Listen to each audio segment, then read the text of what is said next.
Assalamualaikum warahmatullahi wabarakatuh. Jumpa lagi dengan Ibu ya anak-anak.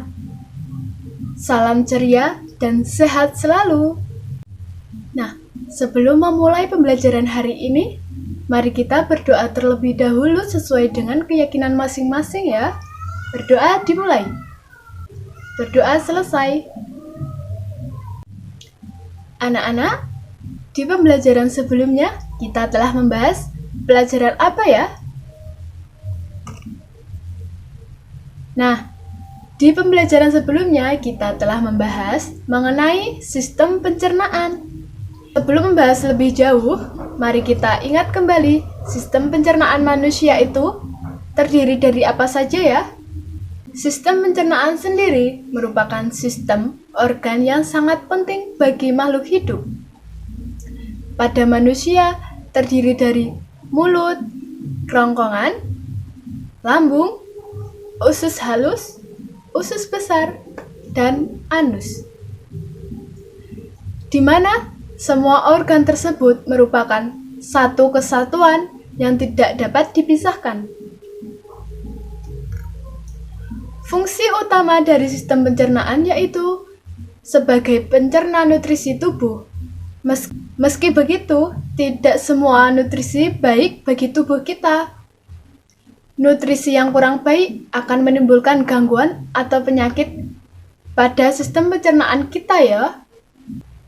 Nah, mari kita ingat lagi, apa sih fungsi dari sistem pencernaan tubuh pada manusia?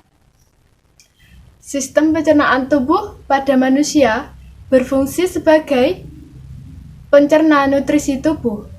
Nah, meski begitu, tidak semua nutrisi baik bagi tubuh kita.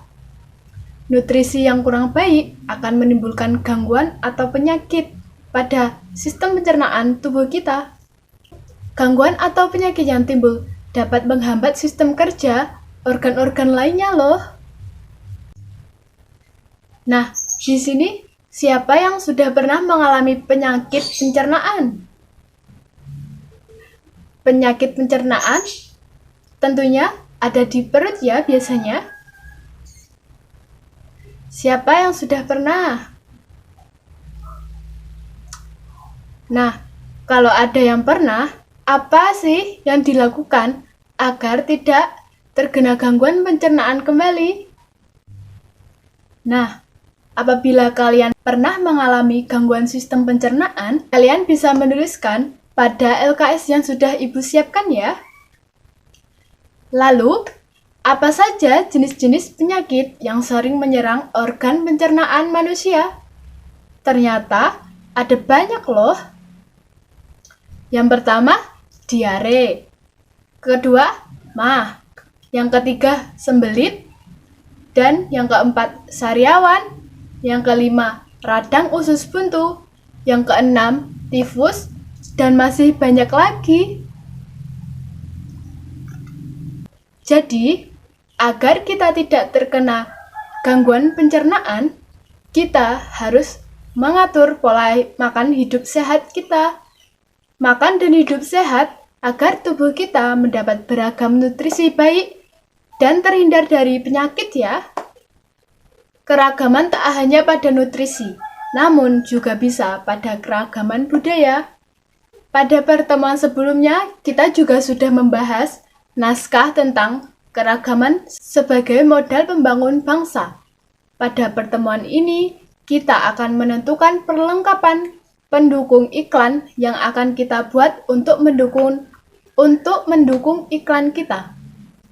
Keberagaman tidak menghalangi sebuah bentuk kerjasama, malah sebaliknya.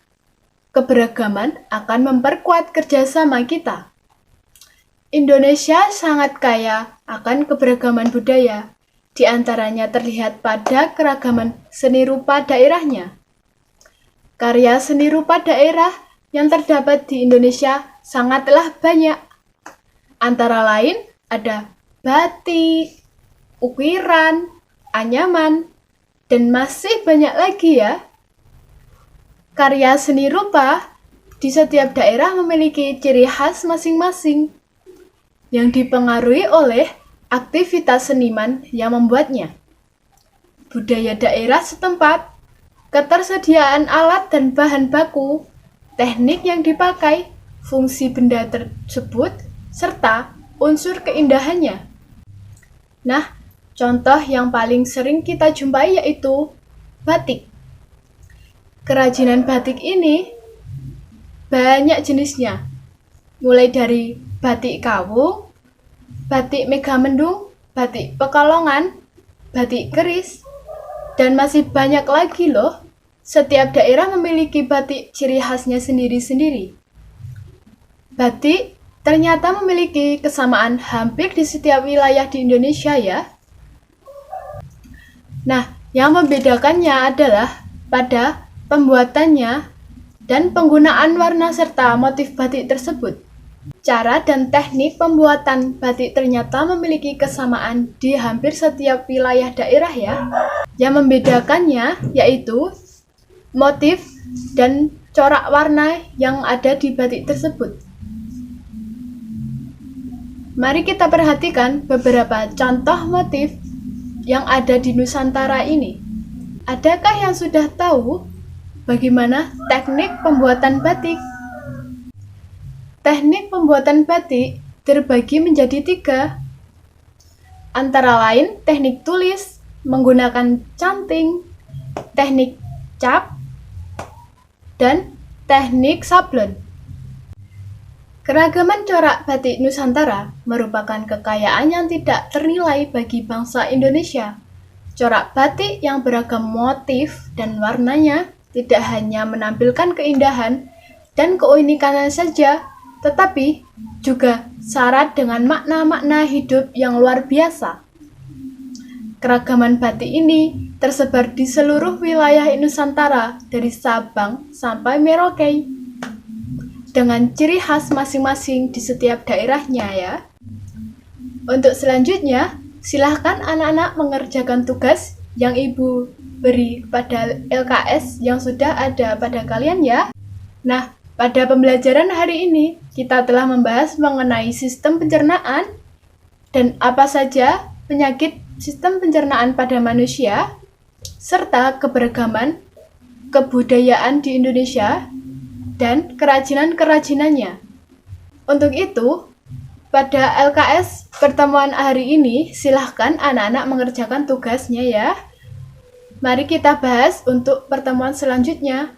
Sekian dari Ibu, semoga pertemuan hari ini dapat membawa manfaat bagi kita semua dan kita semua selalu diberikan kesehatan oleh Allah Subhanahu wa taala. Sebelum kita menutup pertemuan pada hari ini, mari kita berdoa terlebih dahulu. Nah, wassalamualaikum warahmatullahi wabarakatuh. Salam sehat dan ceria selalu ya. Dadah.